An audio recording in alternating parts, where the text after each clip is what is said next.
আসসালামু আলাইকুম ওয়া রাহমাতুল্লাহি ওয়া বারাকাতুহু। আলহামদুলিল্লাহ, সমস্ত প্রশংসা আল্লাহ সুবহানাহু ওয়া তাআলার জন্য। অতঃপর দুরূদ এবং সালাম বর্ষিত হোক আমাদের প্রিয় নবী রাসূলুল্লাহ সাল্লাল্লাহু আলাইহি সাল্লামের প্রতি। আজকের লাইভের বিষয়বস্তু আপনারা দেখতেই পাচ্ছেন। আজকে আমরা একটা নতুন নাস্তিক দেখতে পাচ্ছি, নাস্তিক বশির, এবং আমাদের একজন মুফতি আছেন, মুফতি বিলাল বিন আলী। তার কিছু অভিযোগ রয়েছে। তো সেগুলোর জবাবে আমরা আজকে কিছু আলোচনা করব। তো আমাদের সাথে এই মুহূর্তে যুক্ত আছে তাকবিরুল ইসলাম রনক। তো হ্যাঁ, রনক, তুমি এখন আলোচনা শুরু করতে পারো এই বিষয়ে। আসসালামু আলাইকুম ওয়া রাহমাতুল্লাহি ওয়া বারাকাতুহু। ইন্নাল হামদুলিল্লাহ ওয়াসসালাতু ওয়াসসালাম আলা রাসূলিল্লাহ ওয়া আলা আলিহি ওয়াস সাহবিহি আজমাইন, আম্মা বাদ। আউযু বিল্লাহি মিনাশ শাইতানির রাজীম। বিসমিল্লাহির রহমানির রহিম। আর রহমানু আলাল আরশি ইস্তাওয়া। সমস্ত প্রশংসা মহান রব্বুল আলামিনের জন্য। অতঃপর দরুদ ও সালাম বর্ষিত হোক শেষ নবী, খাতামুন নবী, সৈয়দুল মুরসালিন হযরত মুহাম্মদ রাসূলুল্লাহ সাল্লাল্লাহু আলাইহি ওয়াসাল্লামের উপর। দীর্ঘদিন বেশ কিছুদিন ধরেই আমাদের শ্রদ্ধেয় একজন হানাফি মাযহাবের বড় একজন খুবই প্রসিদ্ধ একজন মানুষ, বিলাল বিন আলী মুফতি সাহেব, তিনি আহ, শেখ আবু বকর মোহাম্মদ জাকারিয়া হাফিজাহুল্লাহ, আমাদের একজন উস্তাদ। তার বইয়ের জবাবে তিনি বেশ কিছু ভিডিও করেছিলেন, যেখানে তিনি আহ, প্রমাণ করতে চেয়েছিলেন যে উম, আল্লাহ সুবহানাহু ওয়া তাআলা আরশের উপরে নয় বা আসমানের উপরে নয়, বরং আল্লাহ সুবহানাহু ওয়া তাআলা সর্বত্র বিরাজমান। এটা প্রমাণ করার জন্য তিনি বেশ কিছু ভিডিও করেছিলেন। এমনকি তার গত বছরেও আমি বেশ কয়েকটা ভিডিও দেখেছিলাম, তিনি দাবি করেছিলেন যে সালাফদের থেকে কোনোভাবেই প্রমাণ নেই যে আল্লাহ সুবহানাহু ওয়া তাআলা আসমানের উপরে রয়েছে। তো আমি এই জিনিসটা দেখে আমি অবাক হয়ে গেলাম। আমি তখন মুফতি বিলাল আলী সাহেব বলেছিলাম উনাকে যে, চাচা, আপনি এই সমস্ত কথাগুলো বলে হ্যাঁ, আসলে সত্যকে আপনি মানে থামাতে পারবেন না, বরং আসলে সত্যটা সবাই জানে মোটামুটি। তো আজকে তার বিষয়ে, মানে তিনি যে অভিযোগগুলো করেছেন, তার প্রথম যে অভিযোগটা আমি শুনেছিলাম গত বছর, যে সালাফদের থেকে নাকি প্রমাণ নাই যে আল্লাহ সুবহানাহু ওয়া তাআলা আরশের উপরে আছে, এরকম কেউ বলে নাই। আসলে এটা একটা, মানে কি বলবো, মানে আমি যতটুকু জানি এটা ইলম গোপন করেছেন, আল্লাহু আলাম, আল্লাহ ভালো জানে। তবে শেখ আবু বকর মোহাম্মদ জাকারিয়া হাফিজাহুল্লাহ রহমান আরশের উপরে উঠেছেন এই বইতে আমার জানা মতে প্রায় ৭০০-র অধিক রেফারেন্স তথ্য নিয়ে এসেছিলেন যে তিনি রহমান আরশের উপরে আছেন। তো সেটা তিনি সালাফদের থেকে প্রায় প্রথম ৩ যুগ থেকে প্রায় অনেকগুলো দলিল রেফারেন্স তিনি টেনেছিলেন। তো যাই হোক, আ আজকে আমরা শুরুর দিকে আমরা শুরু করি যে আসলে কি সালাফদের থেকে এটা প্রমাণিত কিনা। তার আগে ইমাম যাহাবী রাহিমাহুল্লাহর একটা বিখ্যাত কওল আছে। তো আমি ভাবলাম যে এই কওলটা আপনাদের সামনে উপস্থাপন করি। এরপরে আমাদের যে উসুল বা আমাদের যে মানহাজ, সেটা ইমাম যাহাবী রাহিমাহুল্লাহর তার বক্তব্যের মাঝেই এটা উপস্থাপন করা হয়েছে। মানে তিনি এটা তার বইতে এটা একদম, মানে খুব পরিষ্কারভাবে বলে দিয়েছেন।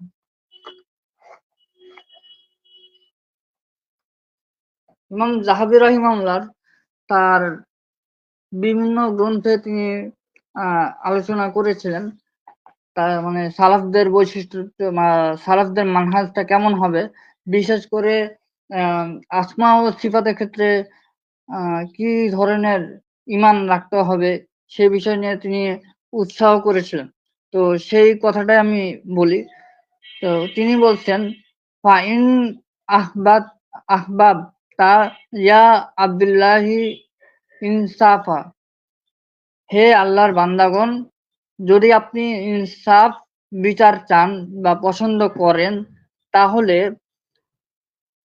ফাকাফ মা'a নুসুসিস কুরআন ওয়া সুন্নাহ। তাহলে আপনাদের উচিত কুরআন এবং সুন্নাহর উদ্ধৃতির কাছে আত্মসমর্পণ করা।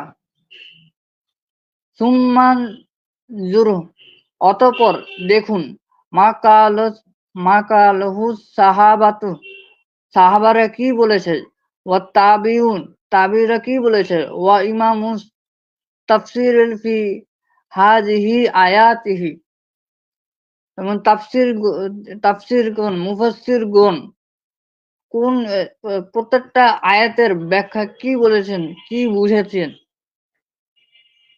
ওয়ামা ওয়ামা হাকাউহু মিন মাযহাবি সালাফ, এবং এ বিষয়ে সালাফদের কি মন্তব্য ছিল বা কি বর্ণনা করা হয়েছে সেটা আপনারা চেক করুন। এটা হচ্ছে ইমাম যাহাবী রাহিমাহুল্লাহর কল বা তার মন্তব্য। এখন আসি আমাদের কথা। আমরা সুস্পষ্ট একদম দ্ব্যর্থহীন ভাষায় বলি যে আমরা আসমা ও সিফাতের ক্ষেত্রে আল্লাহ সুবহানাহু ওয়া তাআলার নাম ও গুণাবলীর ক্ষেত্রে আমরা ওইভাবেই মানি যেইভাবে সাহাবায়ে কেরামরা মানে, যেইভাবে আহলুস সুন্নাহর ইমামগণ, ইমাম আহমদ বিন হাম্বল রাহিমাহুল্লাহ, ইমাম শাফিঈ রাহিমাহুল্লাহ, ইমাম মালিক রাহিমাহুল্লাহ, ইমাম বুখারী রাহিমাহুল্লাহ, ইমাম আবু হানিফা রাহিমাহুল্লাহ, যারা আহলুস সুন্নাহর ইমামগণ ছিলেন তারা ওইভাবেই আমরা সেভাবে মানি এবং সেগুলোর উপরে আমরা আমল করি।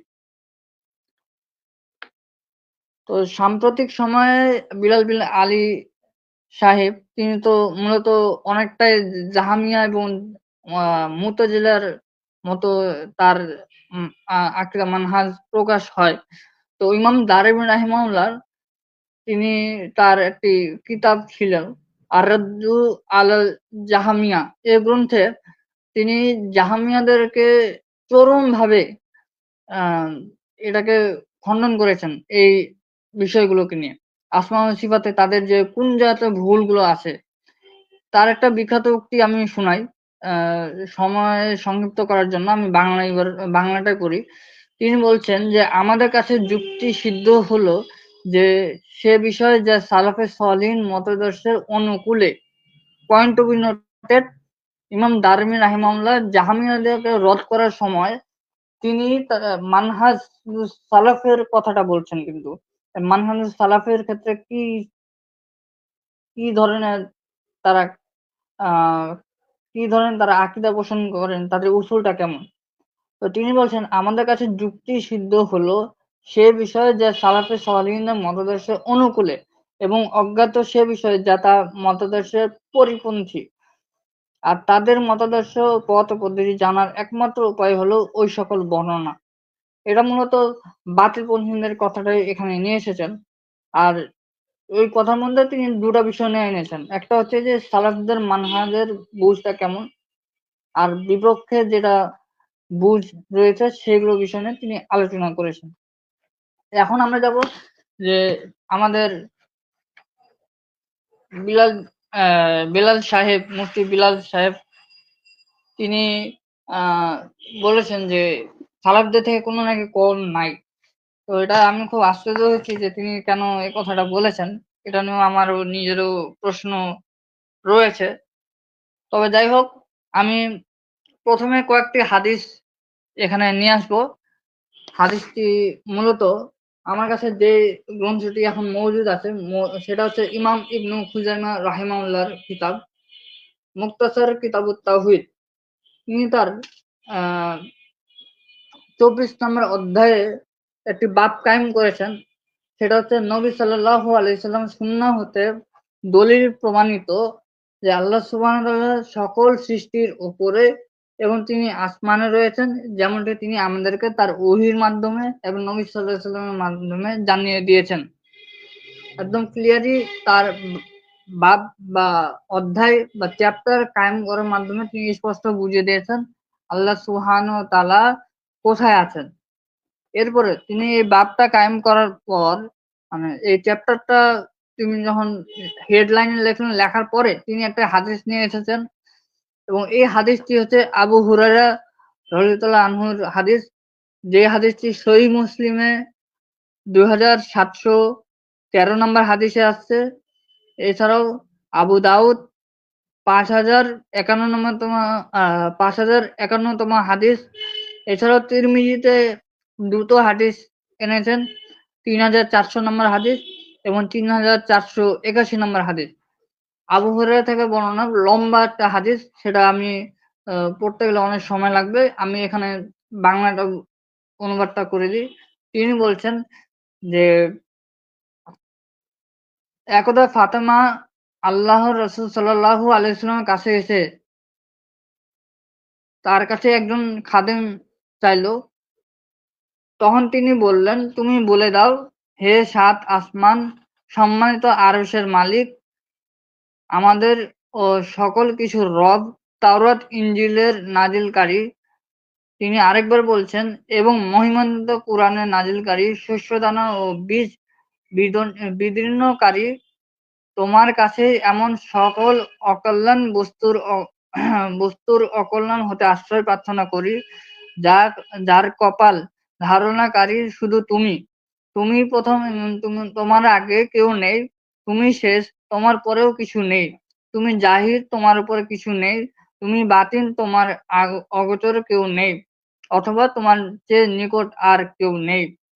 আমাদের থেকে ঋণ আদায় করে দাও আর দরিদ্রতা থেকে আমাদের অমুখাপেক্ষী করে দেন। এটা হচ্ছে ঘটনা।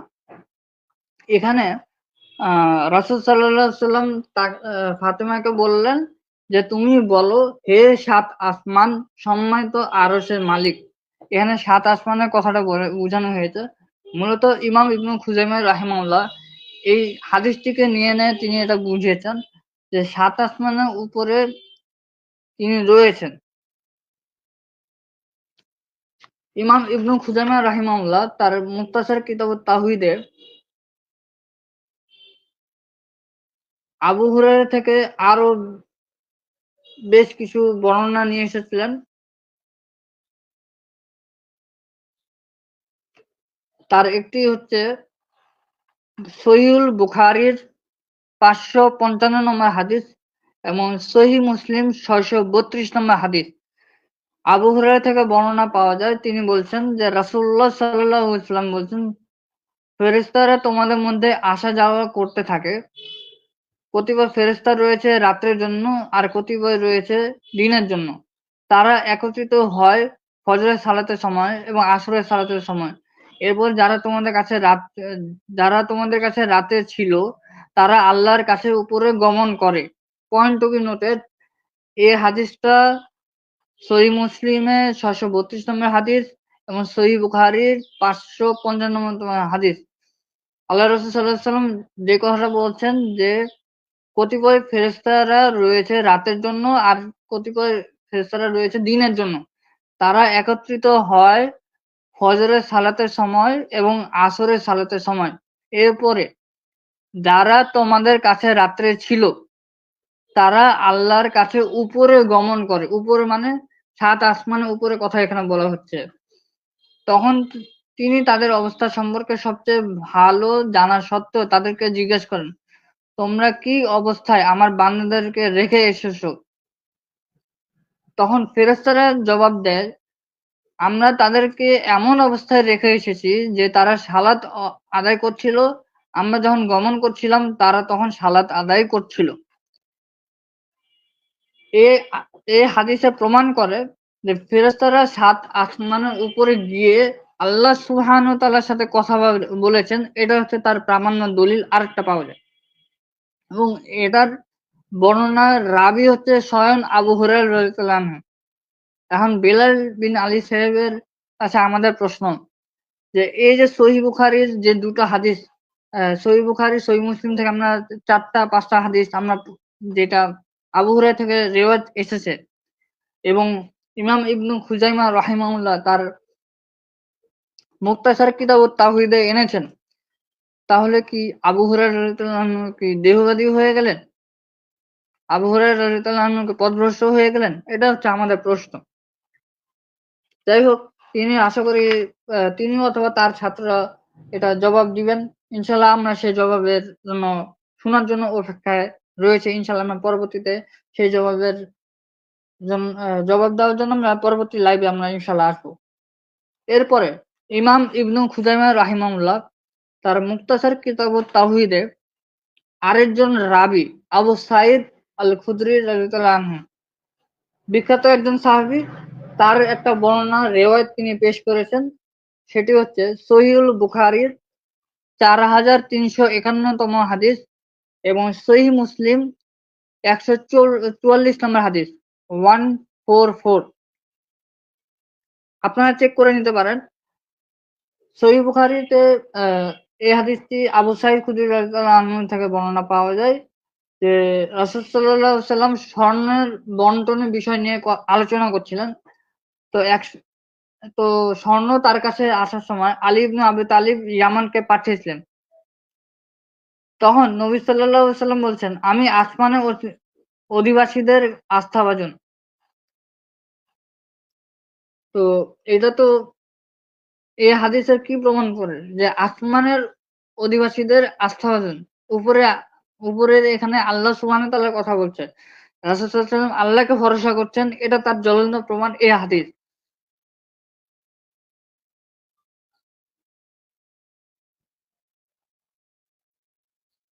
এছাড়াও ইমাম ইবনু খুজাইমা রাহিমাহুল্লাহর এই হাদিসটি আনার পরে তিনি বলছেন, ফাহু মিলতু আলাইহি সুম্মা সুম্মান তালাকতু হাত্তা আতাইনা সামাওয়া দুনিয়া। তিনি বলছেন, আমাকে তার উপরে আরোহণ করানো হলো, এরপরে আমরা চলতে থাকলাম যতক্ষণ না আমরা প্রথম আসমানে উপনীত হলাম। দীর্ঘ হাদিস। এই দীর্ঘ হাদিসকে সংক্ষেপে ইমাম ইবনু খুজাইমা রাহিমাহুল্লাহ তিনি এই কথাটা এনেছেন। এখন তাহলে ইমাম ইবনু খুজাইমা রাহিমাহুল্লাহ তিনি যে দলিলগুলো এনেছেন সহিহ বুখারীর থেকে এবং তিনি যে কথাটি বলেছেন, তাহলে কি ইমাম ইবনু খুজাইমা রাহিমাহুল্লাহ তিনি কি পথভ্রষ্ট হয়ে গেলেন? যাই হোক, আরো এখানে দলিল আনা সম্ভব। তবে মজার বিষয় হচ্ছে ইমাম ইবনু খুজাইমা রাহিমাহুল্লাহ আল্লাহ সুবহানাহু ওয়া তাআলা আরশের উপরে আছেন, এটা আবু হুরায়রা রাদিয়াল্লাহু আনহুর পক্ষ থেকে মিনিমাম প্রায় ১২টা থেকে ১৫টা হাদিস জমা করেছেন। ১২টা থেকে ১৫টা হাদিস আবু হুরায়রা রাদিয়াল্লাহু আনহু থেকে জমা করেছেন। তাও আবার সহিহুল বুখারী এবং মুসলিমে আছে। অধিকাংশ এখানে রিওয়ায়াত টেনেছেন। এছাড়াও আবু হুরায়রা থেকে সুনানুল কুবরাল নাসাইতে এসেছে ১১,৩৭৮ নম্বর, আর ইবনু মাজাতে এসেছে ৪২৬৮ নম্বর হাদিসে। আবু হুরায়রা থেকে আরো বেশ কয়েকটি হাদিস বর্ণনা করেছেন তিনি।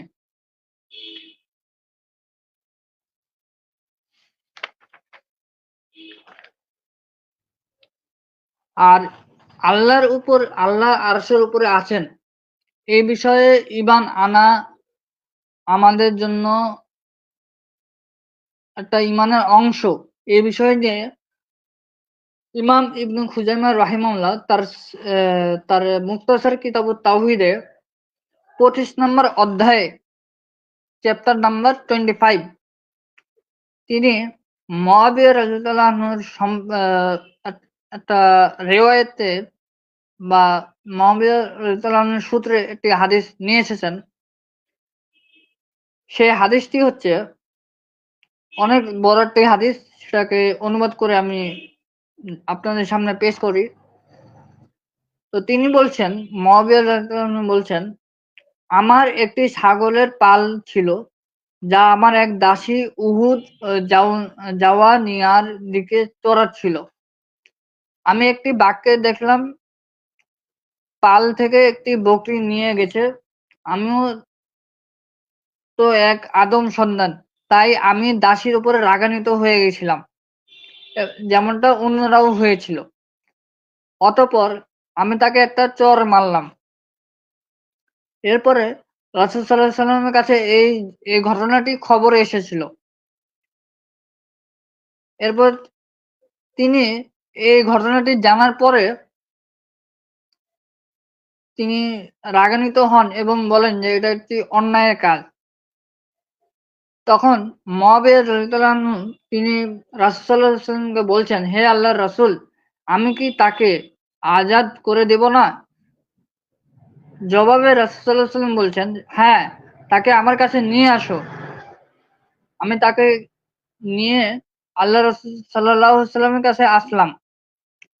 আল্লাহ রাসূল সাল্লাল্লাহু আলাইহি ওয়াসাল্লাম তিনি সেই দাসীকে জিজ্ঞাসা করলেন, আইনাল্লাহ, আল্লাহ কোথায়? কালাত, সেই দাসীটি বলল, ফিস সামা, বলছে যে আল্লাহ কোথায়?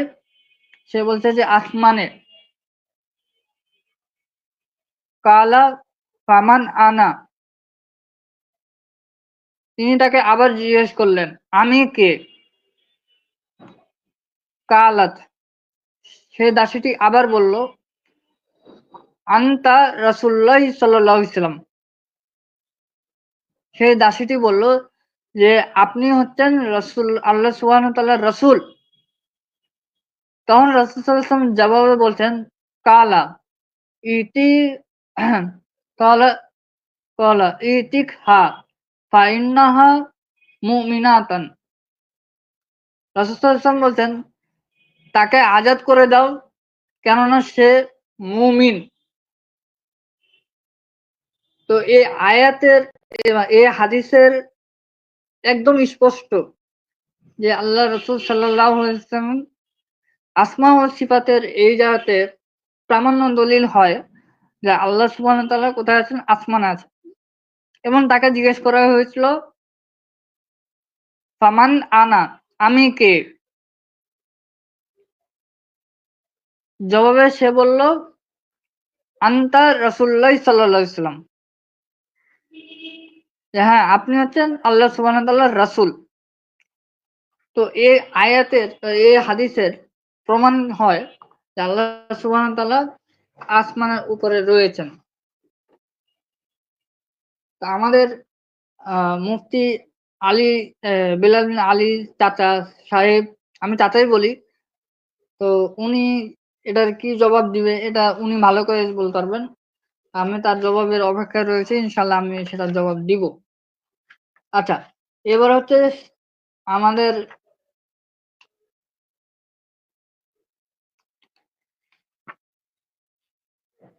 মুফতি আলী বিন মুফতি বেলাল সাহেব তিনি একটা অভিযোগ করেছিলেন, যে অভিযোগটা আমার কাছে হাস্যকর লেগেছে। তিনি বলছেন যে সালাফদের থেকে এটা কোনো প্রমাণই নাই যে আল্লাহ সুবহানাহু ওয়া তাআলা আরশের উপরে রয়েছে, আসমানের উপরে রয়েছেন, এটা কোনো প্রমাণই নেই।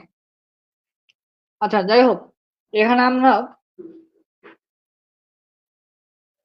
দলিল দিই, তাহলে সালাফদের থেকে এবার প্রমাণ করি। 93 হিজরিতে একজনের মৃত্যু হয়, তার নাম হচ্ছে আবু আলিয়া আর রিয়াহি রাহিমাহুল্লাহ।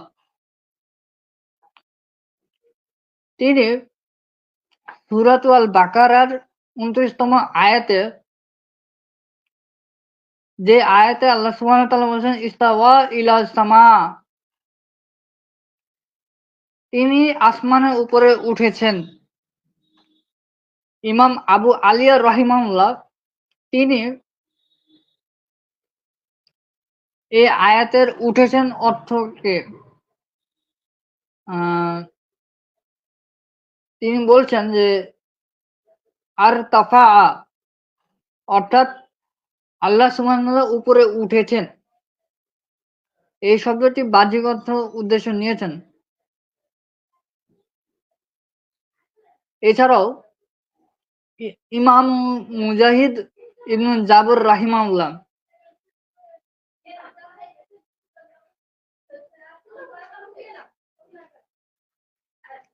ইমাম মুজাহিদ রাহিমাহুল্লাহকে আমরা মোটামুটি সবাই চিনি।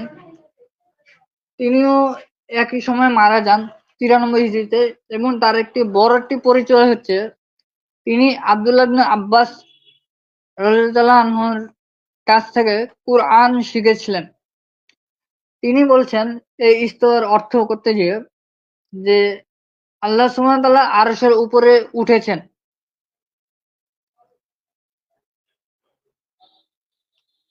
ইমাম যাহাবী রাহিমাহুল্লাহ এই বর্ণনাটি নিয়ে এসেছেন তাজকিরাতুল হুফফাজ গ্রন্থে।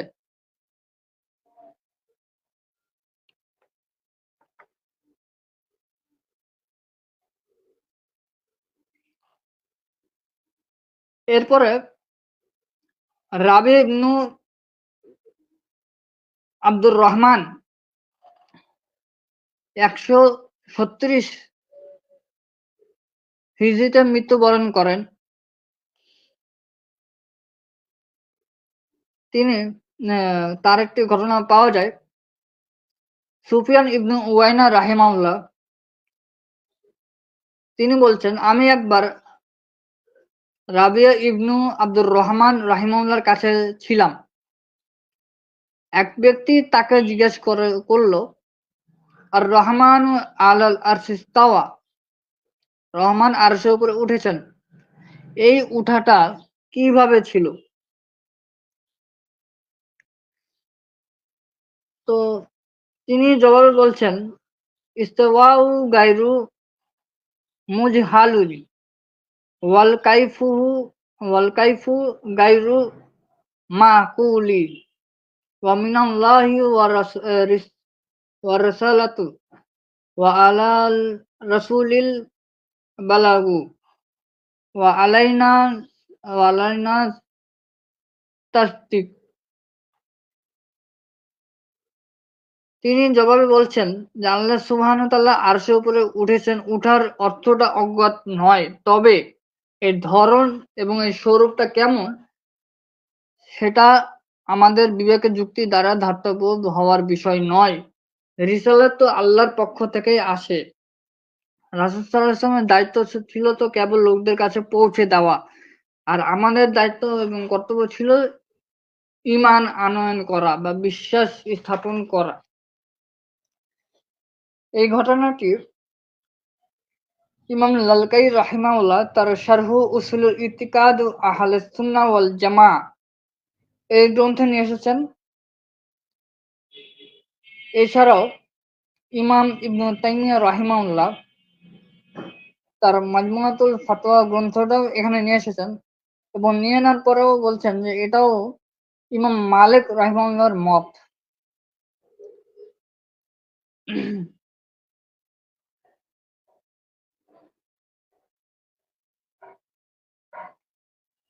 ইমাম মালিক রাহিমাহুল্লাহর একটি বিখ্যাত উক্তি আছে, যেটা ইমাম লালকাই রাহিমাহুল্লাহ শারহু উসুল ইতিকাদ আহলে সুন্নাহ ওয়াল জামাত গ্রন্থে ৩য় নম্বর খণ্ড 441 নম্বর পৃষ্ঠায়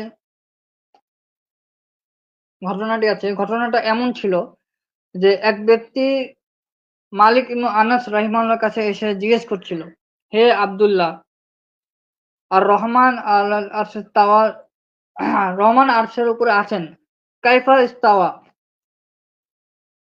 সেই উঠাটা কেমন?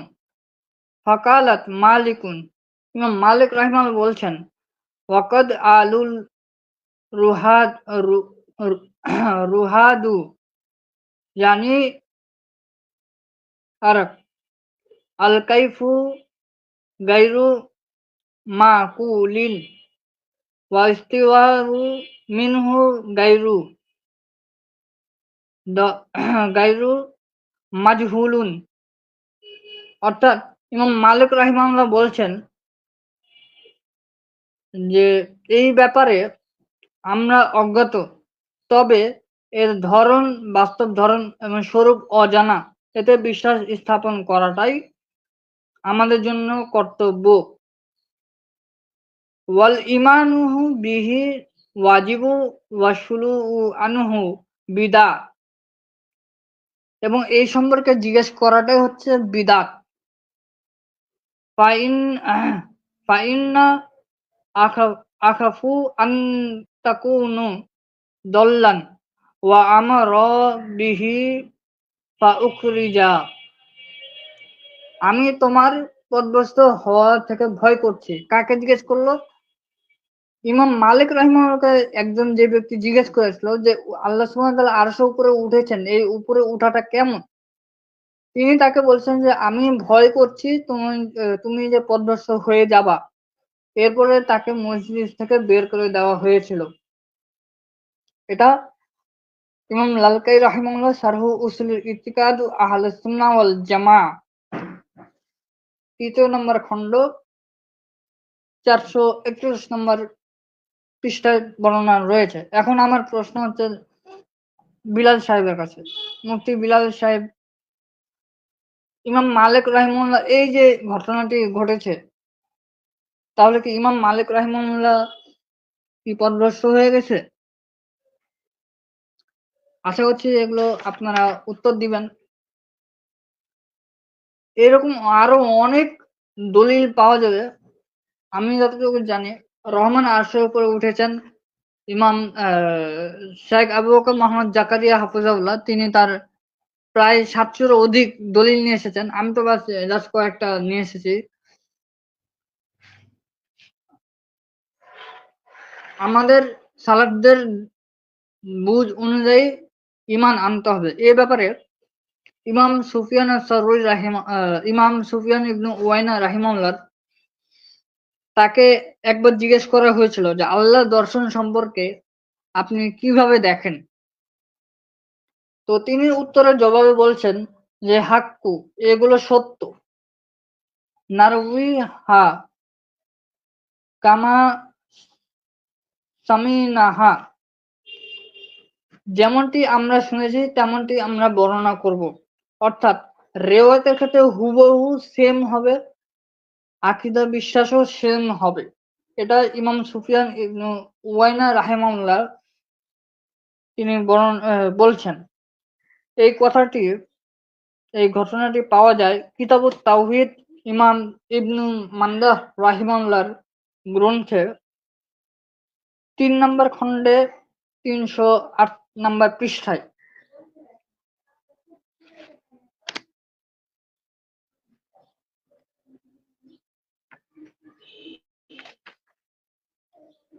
এছাড়াও ইমাম তিরমিজি রাহিমাহুল্লাহ থেকেও অনেক প্রমাণিত রয়েছে।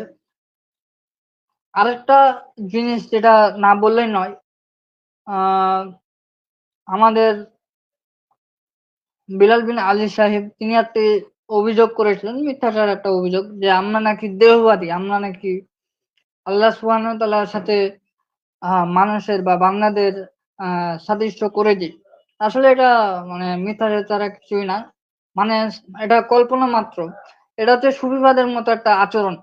এটা অনেকে বলে না, কিন্তু আমার কাছে এটা সুফিবাদের মতো লাগে। কারণ সুফিবাদরা হচ্ছে যখন তারা মেডিটেশন বা কোয়ান্টাম মেথডের মতো যখন তারা চিন্তা ভাবনা করে, তারা এরকম অনেকটা এরকমই ভাবে। তো আমাদের বিলাল সাহেব উনিও অনেকটা এরকমই, মানে বক্তব্যের মধ্যে এরকমই তিনি প্রকাশ করেছেন। যাই হোক, তো এর জবাবটা আমি এভাবে দিব যে ইমাম ইসহাক ইবনে রাওয়ায়া রাহিমাহুল্লাহর একটা বক্তব্য পাওয়া যায়। তিনি বলছিলেন যে সাদৃশ্য তখনই সাব্যস্ত হয় যখন বলা হবে আল্লাহর হাত বান্দাদের হাতের মতো, আল্লাহর শ্রবণ বান্দাদের শ্রবণের উপর। কিন্তু যদি বলা হয় আল্লাহর হাত শ্রবণ এবং তার দৃষ্টি মাখলুকের হাত দৃষ্টি শ্রবণের মতো নয়, তবে সেটা সাদৃশ্য হবে না। কেন? সূরা সূরা আয়াত নাম্বার 11। এটা দলিল নিয়ে এসেছেন ইমাম তিরমিজি রাহিমাহুল্লাহ তার প্রথম খণ্ডের ১৬৭ পৃষ্ঠায়। তো আমরা এতটুকু আশা করছি যে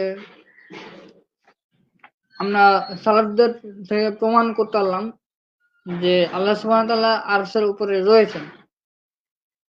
এবার আসি সর্বত্র বিরাজমান আসলে কেন ভুল? প্রথম কথা হচ্ছে যারা নামাজ পড়েন তাদের কাছে একটা প্রশ্ন, এই একটা প্রশ্ন আপনারা চিন্তা করেন। আমরা যখন নামাজে মুনাজাত করি, মুনাজাত করার সময় আমরা হাত উপরে রাখি নাকি নিচে রাখি? যদি উপরে হয়, উপরে কেন রাখি? কি উদ্দেশ্যে রাখি? কি কারণে রাখি? দোয়া কোথা থেকে কবুল হয়? উপর থেকে কবুল হয় নাকি জমিনের নিচে থেকে কবুল হয়? এটা আপনারা বেলাল বিন আলী সাহেবকে আপনারা প্রশ্ন করবেন, আমাদের প্রশ্ন করার দরকার নেই। বেলাল বিন আলী সাহেবকে আপনারা প্রশ্ন করবেন, আপনারা তার কাছ থেকে জবাব নিয়ে নেবেন। আর জাহামিয়াদের প্রসঙ্গে সালাফে সালেহিনদের মন্তব্য এটাই যে জাহামিয়ার স্পষ্ট কাফের এবং বিদআতের অন্তর্ভুক্ত রয়েছে।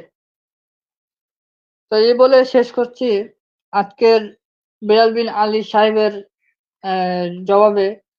আকুলি কওলি হাদা আস্তাগফিরুল্লাহ সালিল মুরসালিন। আসসালামু আলাইকুম ওয়া রাহমাতুল্লাহি ওয়া বারাকাতুহু। আচ্ছা, এখানে আমি আরো কিছু অ্যাড করি, যেটা আমাদের বই আছে আহলুস সুন্নাহর আকীদা বনাম বাতিল আকীদা, আমাদের একটা বই আছে।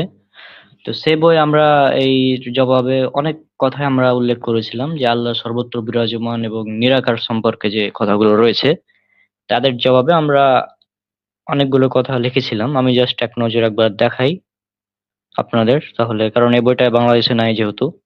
এখানে যেটা আমরা উল্লেখ করেছিলাম, আহ অনেকে বলে যে আমরা আল্লাহর জন্য জায়গা সাব্যস্ত করি, মানে মানে যেটা আলী হাসান ওসামা ওই অভিযোগটা করেছিল যে আল্লাহ একটা জায়গায় আছেন বলে আমরা, মানে এরকম আমাদের আকীদা, মানে তাদের ধারণা। হ্যাঁ, তা আমাদের কথা হচ্ছে যে আমরা যখন কোরআন এবং সুন্নাহ এবং সালাফদের কল থেকে প্রমাণ করে দিলাম, যে রণকরক গুলো দিল, আপনারা দেখলেন যে আল্লাহ সর্বত্র বিরাজমান নন, তিনি আরশের উপর। হ্যাঁ, আর তখন কিছু এই জাহামিয়া বা বাতিল আকীদার অনেকগুলো, মানে কিছু কেউ কেউ আছে যারা আমাদের উপর অভিযোগ করে যে আমরা আল্লাহর জন্য একটা জায়গা সাব্যস্ত করলাম, যে আল্লাহ একটা জায়গায় আছেন, মানে আমরা এরকম বলছি, তাদের ধারণা। অথচ তারা, মানে যে প্রশ্নটা করছে, যে তারা একটা প্রশ্ন করে, দেখবেন যে বিলাল বিন আলীও প্রশ্নটা করেছিল যে যখন আরো সৃষ্টি হয়নি তখন আল্লাহ কোথায় ছিলেন। এই প্রশ্নটা কিন্তু তারা করে প্রায়। হ্যাঁ, এখন আমার কথা হচ্ছে, যখন আরো সৃষ্টি হয়নি তখন কোনো টাইম এবং স্পেস কিছুই ছিল না, এবং আরস, আমাদের যে আরসটা আমরা, মানে সৃষ্টি জগৎ রয়েছে, অর্থাৎ আরস যেটা রয়েছে, এই আরস হচ্ছে সৃষ্টি জগতের মানে লাস্ট সীমানা। আরশের উপরে কোনো সৃষ্টি নাই, কেবল আছেন আমাদের রব আল্লাহ সুবহানাহু ওয়া তাআলা। আরশের উপর কোনো সৃষ্টি নাই, শুধুমাত্র আল্লাহ সুবহানাহু ওয়া তাআলা আছেন। এই বিষয়টা তারা বুঝতে চায় না। হ্যাঁ, আর মানুষ কিন্তু কখনোই এই যে টাইম এবং স্পেসের বাইরে চিন্তা করতে পারবে না, অসম্ভব। যখন প্রশ্নটা করছে যে যখন আরো সৃষ্টি হয়নি তখন আল্লাহ কোথায় ছিলেন, এই যে যখন মানে একটা টাইম, সে বলতে যাচ্ছে একটা টাইমে আল্লাহ আরো সৃষ্টি করেছেন, তখন আল্লাহ কোথায় ছিলেন, মানে কোথায় ছিলেন মানে একটা জায়গা, মানে জায়গা আমরা সাব্যস্ত করছি না, জায়গা কিন্তু ওরাই সাব্যস্ত করছে এই প্রশ্ন করার মাধ্যমে। কারণ মানুষ তো, মানে আমাদের মানুষের মস্তিষ্ক কখনোই টাইম এবং স্পেসের বাইরে মানে চিন্তা করতে পারবে না।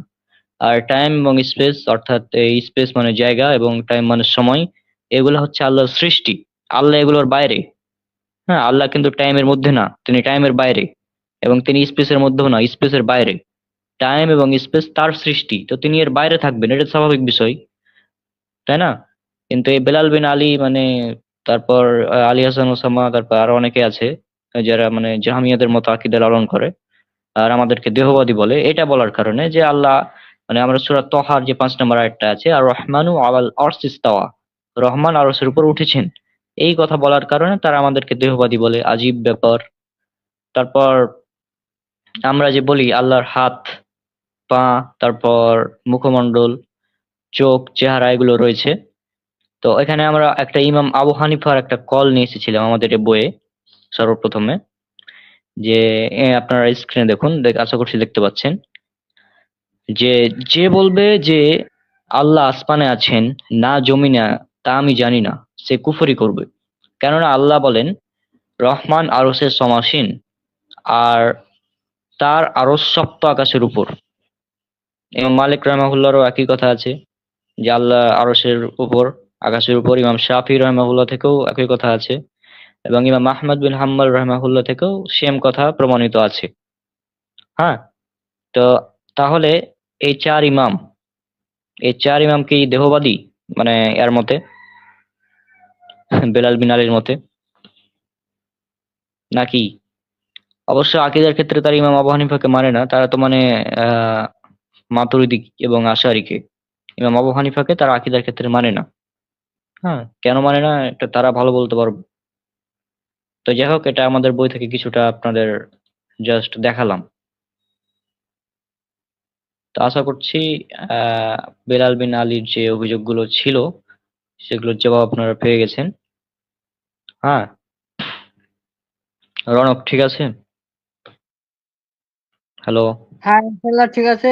আগামী লাইভে ইনশাল্লাহ এবার হুম। নাস্তিক বসিরের অভিযোগের জবাব দেওয়া হবে ইনশাল্লাহ আচ্ছা, নাস্তিক কয়েকদিনের মধ্যে। নাস্তিক বসিরের কয়েকদিনের মধ্যে হবে। আমি জাস্ট আজকে 5-10 মিনিটের মধ্যে সংক্ষিপ্ত ভাবে মানে জাস্ট জবাবটা দেওয়ার চেষ্টা করব। মানে সংক্ষিপ্ত ভাবে জাস্ট, মানে একটা হ্যাঁ, ট্রেলার হ্যাঁ, হিসেবে দেওয়া ইনশাল্লাহ। হবে। পরবর্তীতে আমি স্ক্রিনে নিয়ে আসছি তার অভিযোগগুলো, পাশাপাশি মানে তার অভিযোগগুলো যদিও নয়, আমরা যে হাদিসগুলো থেকে সে অভিযোগ করেছে সেই হাদিসগুলো নিয়ে আসছি সামনে। হ্যাঁ, okay, okay, wait. No problem. হুম।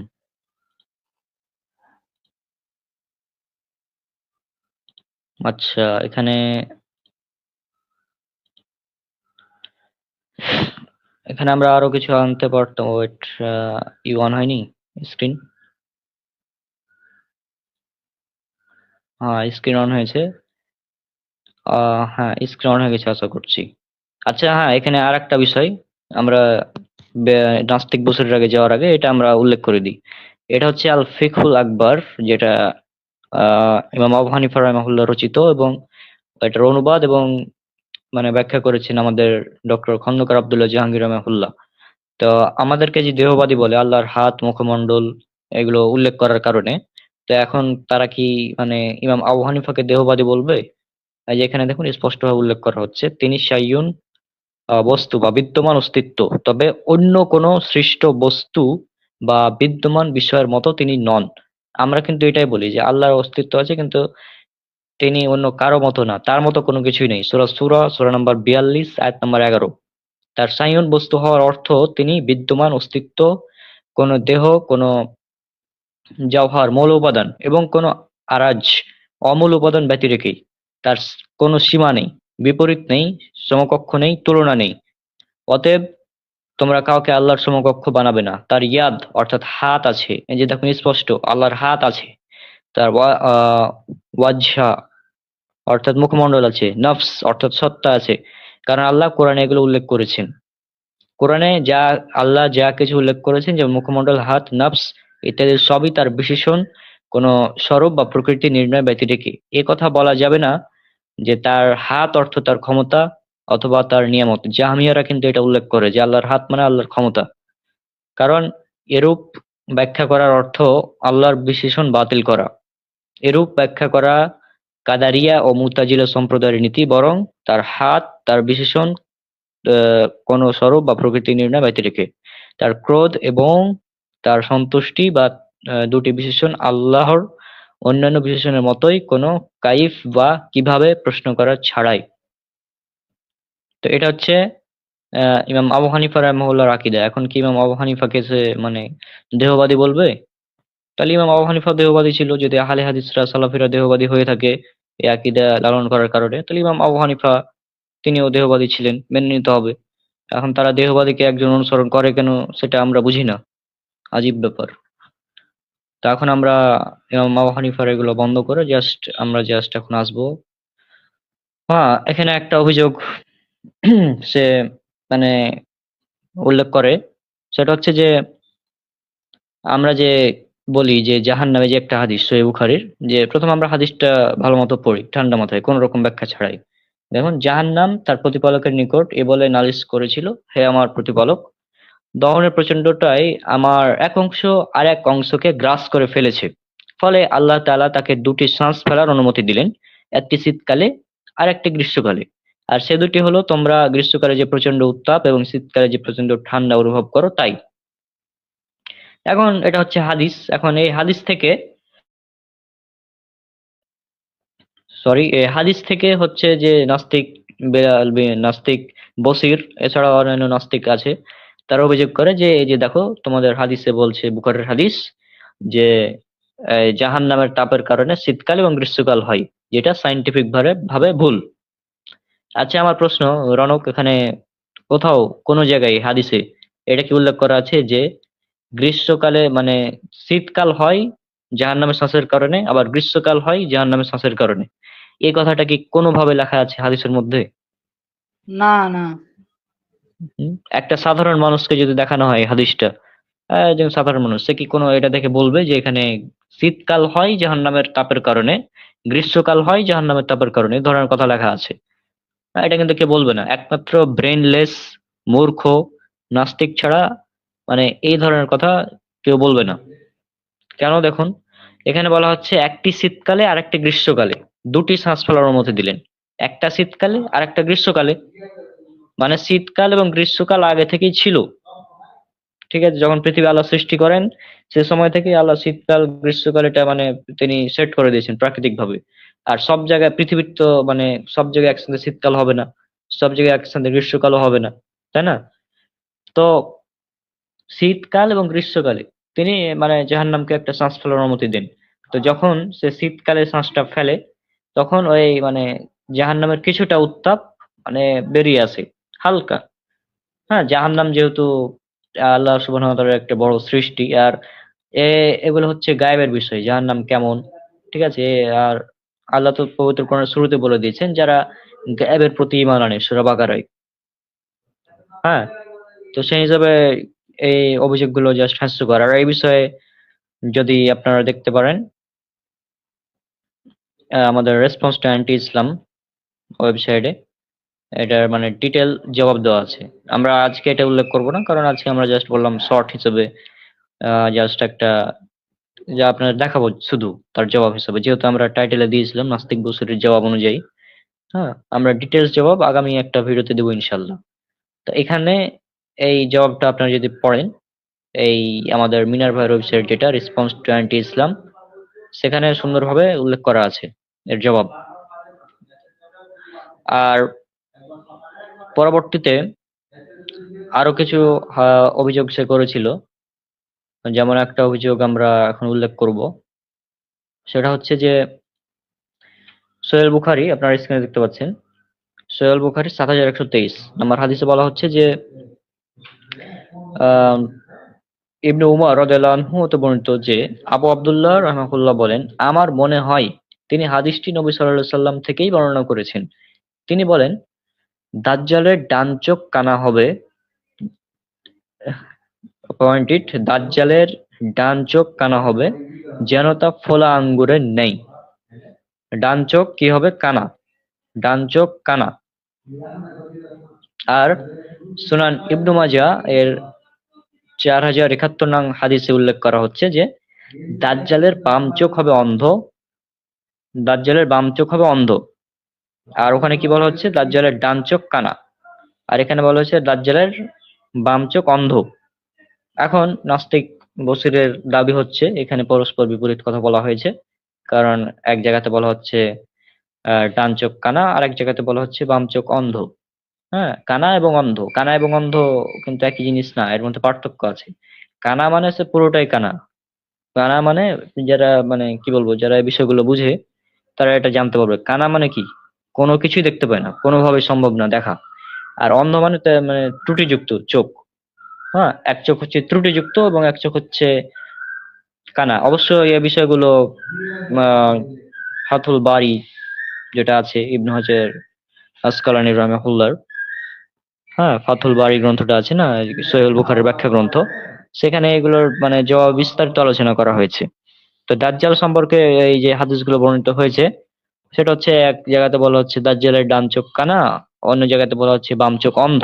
দুটা কিন্তু বলা হয়নি যে না না না, এখানে কি বলা হয়েছে? না না না, ডান চোখ কানা হবে না, বাম চোখ অন্ধ হবে। যদি এমনটা বলা হতো তাহলে পরস্পর বিপরীত হতো। যেমন এক জায়গাতে বলা হলো এখন হচ্ছে দিন, আবার বলা হচ্ছে এখন হচ্ছে রাত। যদি এমনটা হতো তাহলে হতো এটা সমস্যা, কিন্তু বলা হলো যে এখন হচ্ছে দিন, আর একবার বলা হলো এখন হচ্ছে দিন, দিনের একটা অংশ বা দুপুর বা এই ধরনের কথা। তো এটা কিন্তু পরস্পর বিপরীত না। যদি দিন এবং রাত বলা হয় তাহলে পরস্পর বিপরীত হবে। তো এখানে বলা হচ্ছে বাম চোখ অন্ধ আর ডান চোখ কানা, মানে একটা চোখ পুরোপুরি নষ্ট।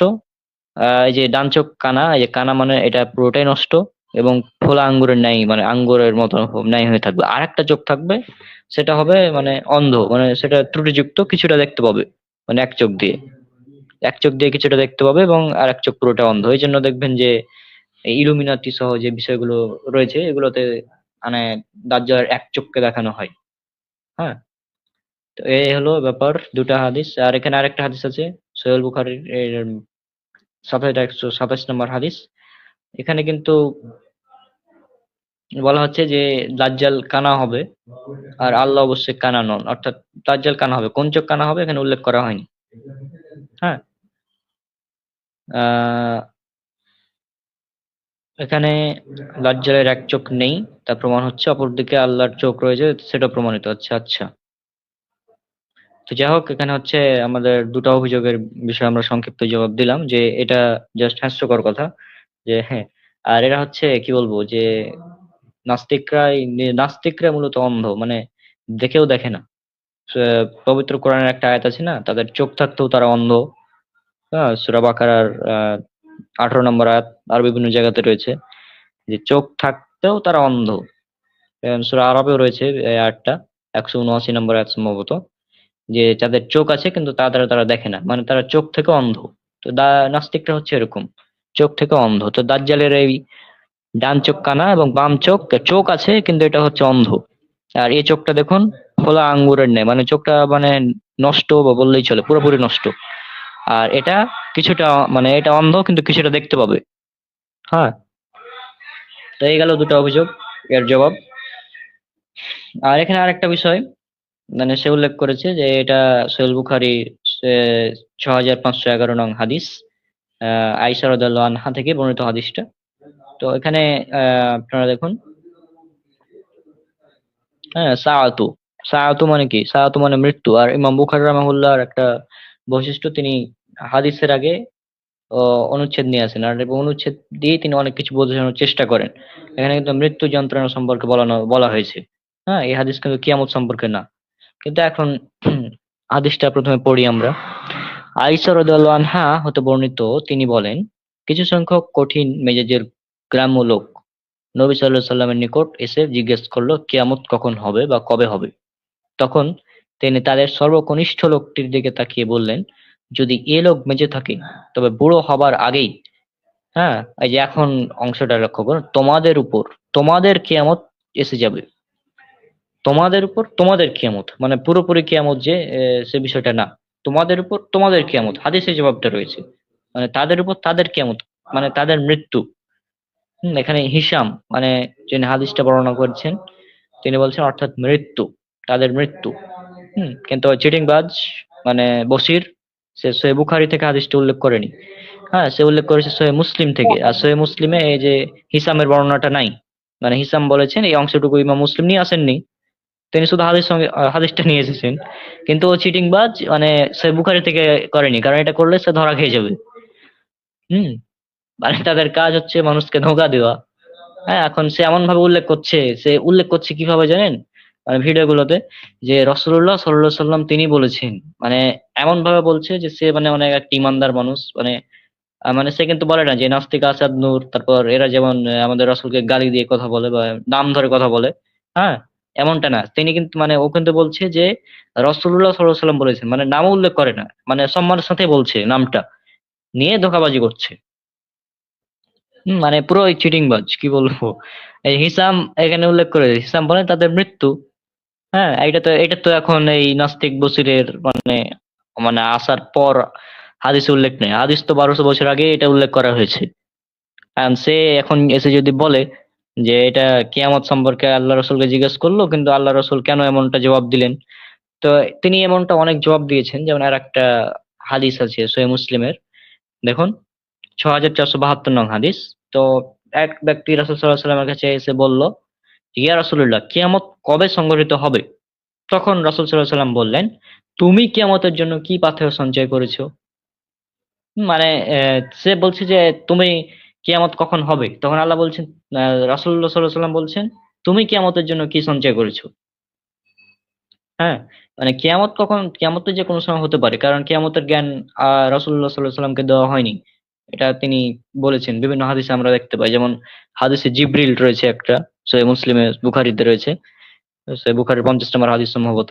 সেখানে ফেরেশতা যখন জিজ্ঞাসা করে জিব্রিল আলাইহিস সালাম যে ইয়া রাসূলুল্লাহ, কিয়ামত কখন সংঘটিত হবে, তখন রাসূলুল্লাহ সাল্লাল্লাহু আলাইহি ওয়াসাল্লাম বললেন যে এ বিষয়ে জিজ্ঞাসকারীর চেয়ে জিজ্ঞাসিত ব্যক্তি অধিক জানে না। মানে তিনি যতটুকু জানেন আমি ততটুকু জানি। মানে এই বিষয়ে আল্লাহ সুবহানাহু ওয়া তাআলা এই জ্ঞানটা রয়েছে সঠিক। এবং কিছু কিছু হাদিসে এমনটা উল্লেখ করেছেন রাসূলুল্লাহ সাল্লাল্লাহু আলাইহি ওয়াসাল্লাম, যেমন এই 10টি আলামত, কিয়ামতের বড় 10টি আলামত, ছোট অনেকগুলো আলামত। ঠিক আছে? তো এই বিষয়গুলো মানে কি বলবো, জাস্ট হাস্যকর অভিযোগ করে তারা। এখানে হাদিসে বলা হচ্ছে প্রথমে, এটা কিন্তু সহিহ মুসলিমেও আছে, যে তোমাদের উপর তোমাদের কিয়ামত এসে যাবে, তোমাদের উপর তোমাদের কিয়ামত। মানে আমাদের যখন মৃত্যু হয় তখন কিন্তু আমাদের উপর আমাদের কিয়ামত চলে আসে, কারণ পৃথিবী ধ্বংস হবে কখন এটা আমরা জানি না, কিন্তু আমাদের মৃত্যু হবে এটা আমরা সবাই জানি একদিন। তা আমাদের যখন মৃত্যু হবে তখন থেকে আমাদের মৃত্যুর পর কবরের জীবন, মানে যেটা বারজাখী জীবন, তারপরে আমাদের উঠানো হবে। তা আমাদের মৃত্যু হলে তো আমাদের কিয়ামত শুরু হয়ে গেল, তাই না? এখন কিয়ামতের জন্য তো আমাদের কিছু সঞ্চয় করতে হবে, যেটা প্রশ্ন করেছি, তোমাদের উপর কিয়ামত কবে সংঘটিত হবে? তখন তিনি বলেন, তুমি কিয়ামতের জন্য কি সঞ্চয় করেছো? তো কিয়ামত কখন হবে এগুলো নিয়ে প্রশ্ন করার চাইতে কিয়ামতের জন্য কিছু সঞ্চয় করা উচিত, যেটা অবশ্যই নাস্তিকদের মাথায় ঢুকবে না এই বিষয়গুলা। কারণ তারা ব্রেনলেস, ব্রেন তো নাই, ব্রেন থাকলে তো ঢুকবে। এই বিষয়ে হ্যাঁ। কিয়ামতের যে বিষয়টা, হ্যাঁ, এটা হাস্যকর, আসলে হাস্যকর। আর হুম। আহ, সবসময় যখন নাস্তিকদের বিরুদ্ধে আসাদুল্লাহ গালিব স্যার যখন মানে জুম্মার খুতবা দেয়, তখন কিন্তু আসাদুল্লাহ গালিব স্যারই বলে যে তুমি যে মারা যাবা তুমি হচ্ছে কিয়ামত, আর এর ছাড়া আর কিছু না। তো হাদিসে ওই হ্যাঁ, একই হ্যাঁ, কথাই এটাই বোঝাচ্ছে। হ্যাঁ, সেটাই। ঠিক না, হাদিসে বলা হচ্ছে তোমাদের উপর তোমাদের কিয়ামত চলে আসে। এবার ওই আর একটা বিষয়। ওই একই নাস্তিকদের ঘাড়ে ওটা চাপবে, তুমি মারা হ্যাঁ, যাবা হ্যাঁ, মানে তোমার কিয়ামত হয়ে গেছে, আর কিছু লাগবে না। হ্যাঁ, হ্যাঁ, হ্যাঁ, এটাই। তা আল্লাহ রাসূল সাল্লাল্লাহু আলাইহি ওয়াসাল্লাম এই জবাবটা দিয়েছেন। তার এখানে কিন্তু এই আরবিতে কোথাও কিয়ামত শব্দটা নাই আরবিতে। হুম। কিয়ামত শব্দটা নেই এখানে আরবিতে। সাআতু শব্দটা আছে, যে সাআতু সাআ, হ্যাঁ, যেটা মৃত্যু বা এরকম কিছু বোঝায়। মানে অনেক অনুবাদই হয়, কিয়ামতও হয় আবার মৃত্যু হয়। কিয়ামত মানে ছোট, কিয়ামত মানে মৃত্যু, এক কথায়। এখন অনেকে নাস্তিকরা বলতে পারে যে এখানে তো ওরা এসে জিজ্ঞাসা করলো এই মানে কি কি বললো এখানে কিছু লোকরা, হ্যাঁ, এখানে বলা হচ্ছে কঠিন মেজাজের গ্রাম্য লোক নবী সাল্লাল্লাহু আলাইহি সাল্লামের কাছে এসে জিজ্ঞেস করলো কিয়ামত কবে হবে। তো তারা তো জিজ্ঞেস করলো কিয়ামত কবে হবে, তো আল্লাহ রাসূল সাল্লাল্লাহু আলাইহি সাল্লাম কেন এই জবাব দিলেন যে এই বুড়ো হবার আগেই তোমাদের উপর তোমাদের কিয়ামত হয়ে যাবে, মৃত্যুর কথা কেন বললেন? এটা তারা অভিযোগ করবে এখন। হ্যাঁ, এটার ডিটেলস জবাব আমরা পরবর্তীতে দিব। তো এখন শুধু এটুকু বলে রাখি যে এটার এক লাইনের জবাব হুম, হচ্ছে, এটার এক লাইনের জবাবটা হচ্ছে এইরকম যে মৃত্যু, তুমি তোমার কাছে তোমার মৃত্যুটা নিশ্চিত থাকবা, কিন্তু কিয়ামতটা অনিশ্চিত আছে। এটা হচ্ছে হাদিসের এটা সারমর্ম, সারনির্যাস এটা বলে। কিন্তু কখন আসবে, কখন কিয়ামত আসবে, এটার নির্দিষ্ট কোনো তারিখ বা দিন বা রাত এরকম বলা হয় নাই। মানে এই তারিখ ফিক্স করে দেওয়া হয় নাই। তবে বলা হয়েছে যে কিয়ামত হবে মানে হবে, সেটা কখন হবে এটা আল্লাহ ভালো জানে। এটা আল্লাহর হুকুমে এটা হয়ে যাবে। হ্যাঁ, সেটাই। আর কিয়ামতের তো অনেকগুলো বড় বড় সাইন আছে, সেগুলো আসবে তারপরে হবে। আর বিভিন্ন হাদিসে কিন্তু আল্লাহ রাসূল সাল্লাল্লাহু আলাইহি ওয়াসাল্লাম এটা বলেও দিয়েছেন, যে যখন দাজ্জালের আবির্ভাব হবে, ইয়াজুজ মাজুজ এর আবির্ভাব হবে। হ্যাঁ, তারপর সূর্য পশ্চিম দিক থেকে উঠবে। তারপর আরো বিভিন্ন বিষয় আছে, ইমাম মাহাদি আসবেন, ঈসা আলাইহিস সালাম আসবেন আবার। তো এই বিষয়গুলো তো অন্যান্য হাদিসে বর্ণনা করা হয়েছে। তারপরেও যখন এখানে কিন্তু হাদিসে আরেকটা বিষয় লক্ষণীয়, যে কিছু সংখ্যক কঠিন মেজাজের মানে গ্রাম্য লোক, হ্যাঁ, তাদের মেজাজ কঠিন। তো আল্লাহ রাসূল সাল্লাল্লাহু আলাইহি ওয়াসাল্লাম যদি বলেন যে যখন এই 10টা আলামত যতক্ষণ না হবে, এর অনেকগুলো হাদিসে কিন্তু এমন আছে যে সাহাবীরা জিজ্ঞেস করছেন ইয়া রাসূলুল্লাহ কিয়ামত কখন হবে, তখন আল্লাহ রাসূল সাল্লাল্লাহু আলাইহি ওয়াসাল্লাম এমন জবাব দিয়েছেন, যতক্ষণ পর্যন্ত এই 10টা আলামত না দেখবা বা যতক্ষণ পর্যন্ত এগুলো না দেখবা ততক্ষণ পর্যন্ত কিয়ামত হবে না, এমন কথা তিনি বলেছেন। তো এগুলোর জবাব তো বিভিন্ন হাদিস তিনি দিয়েছেন। তারপরে যখন কিছু মানুষ এসে জিজ্ঞাসা করে যে কিয়ামত কখন হবে, তখন আল্লাহ রাসূল সাল্লাল্লাহু আলাইহি ওয়াসাল্লাম তাদেরকে এভাবে জবাবটা দেন যে এই ব্যক্তি বুড়ো হওয়ার আগেই তোমাদের উপর তোমাদের কিয়ামত এসে যাবে। এখন প্রশ্ন হচ্ছে যে আল্লাহ রাসূল সাল্লাল্লাহু আলাইহি ওয়াসাল্লাম যে এই জবাবটা দিলেন যে তোমাদের মৃত্যু এসে যাবে বা কিয়ামত এসে যাবে, তখন কিন্তু ওই প্রশ্নকাররা কিন্তু আর অভিযোগ করেনি যে আমরা তো আপনাকে জিজ্ঞাসা করলাম কিয়ামত সম্পর্কে, তো আপনি আমাদের মৃত্যু সম্পর্কে কেন বলছেন? এভাবে কিন্তু অভিযোগকাররা মানে অভিযোগ করেনি, মানে যারা প্রশ্ন করেছিল তারা কিন্তু এই অভিযোগটা করেনি, কিন্তু এখনকার নাস্তিক এসে এই অভিযোগটা করছে। আজীব ব্যাপার। হ্যাঁ, ওই ঠিক একইভাবে যেমন নাস্তিকরা এখন অভিযোগ করে রাসূল সাল্লাল্লাহু আলাইহি সাল্লাম নাকি মানে আয়েশা রাদিয়াল্লাহু আনহার বিয়ের ব্যাপারে যে অভিযোগটা করে, যেটা নিয়ে ডিবেট হলো আসাদ নূরের সাথে রাহুল ভাইয়ের, এটা নিয়ে নাস্তিকরা এখন অভিযোগ করছে। কিন্তু তখনকার মানুষ আবু জাহেল, আবু লাহাব, বড় বড় কাফেররা ছিল, আল্লাহ রাসূল সাল্লাল্লাহু আলাইহি ওয়াসাল্লামের শত্রু ছিল, তারা কিন্তু কোনো অভিযোগ করেনি যে তুমি একটা বাচ্চা মেয়েকে বিয়ে করেছো, এরকম ধরনের কোনো অভিযোগ করেনি। হ্যাঁ, এই এখনকার নাস্তিকরা এসে এগুলো অভিযোগ করছে নতুন নতুন, মানে পুরো হাস্যকর বিষয়। আর ব্রেন থাকলে তো মানুষ নাস্তিক হয় না, এর তো ব্রেন নাই। আমি তো আমার ভিডিও যতগুলো আছে নাস্তিকদের বিরুদ্ধে, প্রায় অনেকগুলো আছে, 10, 15, 20-এর অধিক ভিডিও আছে নাস্তিকদের বিরুদ্ধেই শুধু বানানো। তো সেখানে আমি বারবার বলি যে নাস্তিকরা মূলত ব্রেনলেস। ব্রেন থাকলে কেউ নাস্তিক হয় না। হ্যাঁ, মানে ব্রেন মানে নাস্তিক হওয়ার আগে ব্রেন শয়তানের ইবলিসের কাছে জমা দিয়ে আসতে হবে, তারপর আপনি নাস্তিক হতে পারবেন, তাছাড়া নাস্তিক হওয়া সম্ভব না ব্রেন থাকলে। তো যাই হোক, আশা করছি আপনারা জবাবটা পেয়েছেন। আর আজকের লাইভ তাহলে এখানে শেষ করে দেবো নাকি? হ্যাঁ, হ্যাঁ, হ্যাঁ। হ্যাঁ, আচ্ছা।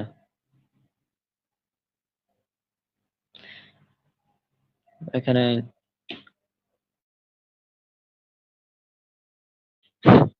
হ্যাঁ, তো আশা করছি আজকে আমরা জাস্ট একটা টাচ দিলাম। এটা কিন্তু অনেকেই মানে পুরোপুরি জবাব ভেবে নিন না। হ্যাঁ, এটা শুধু টাচ, একটা শুধু টাচ করলাম। পুরোপুরি জবাবের জন্য অনেকগুলোই তথ্য দেওয়া যায়, আর অনেক তথ্য আছে আমাদের কাছে। আমরা সবগুলো এখন দিচ্ছি না, কারণ লাইভ বড় হয়ে গেছে এমনিতেই। পরবর্তীতে আমরা ইনশাল্লাহ এই নাস্তিক বসিরের জবাবে বিস্তারিত আলোচনা করব। আমাদের উস্তাদকে নিয়ে আসবো, আমাদের মাহমুদুল হোসেন ভাই। তিনি আরবি ইবারত গুলো পড়ে দিবেন, কারণ এই নাস্তিক বসির তো মাদ্রাসার ব্যাকগ্রাউন্ডের। তখন আমরা যদি জবাব দিই, ব্রাদার রাহুল জবাব দিচ্ছে, তখন বলবে ব্রাদার রাহুল তো আরবি পারে না, ওর কাছে কেন শিখবো। মানে নাস্তিক বসির কিন্তু ব্রাদার রাহুলের সাথে বসবে না, ও বসবে কার সাথে? শেখ আহমদুল্লাহর কাছে সাথে বসবে, মিজানুর রহমান আজহারির সাথে বসবে, আবু তোহা আদনানের সাথে বসবে। মানে এটা ও আসলে মানে কি বলবো, মানে চিটিং বাজি করতে চাই। মানে রাহুলের সাথে বসলে তো জানে থাকবে না কিছু, এটা তো জানা কথা। এই জন্য রাহুলের সাথে বসবে না, বসবে কার সাথে? শায়েখ আহমদুল্লাহর সাথে বসবে। মানে ফেমাস হওয়ার জন্য। এরা হচ্ছে ফেমাস হওয়ার ধান্দা, আর অন্য কিছুই না এগুলো। তো যাই হোক, নাস্তিক বসির আর মুফতি বিলাল বিন আলীর অনেকগুলো জবাব নিয়ে আমরা কথা বললাম। হুম, আশা করছি এই লাইভটি আপনাদের উপকারে আসবে। পরবর্তীতে লাইভ থেকে আমরা ভিডিও ছোট ছোট করে দিব, বিভিন্ন জবাব ইনশাল্লাহ। আর আজকের লাইভে কেউ যুক্ত হননি, যদি যুক্ত হওয়ার লিঙ্ক উন্মুক্ত ছিল। তো আশা করছি পরবর্তী লাইভে আমরা যখন আলোচনা করব তখন আপনারা যুক্ত হবেন। আজকে আমরা বিদায় নিচ্ছি, ইনশাআল্লাহ দেখা হবে পরবর্তীতে। সব আমাদের জন্য দোয়া করবেন। আসসালামু আলাইকুম রহমতুল্লাহি ওয়া বারাকাতুহু।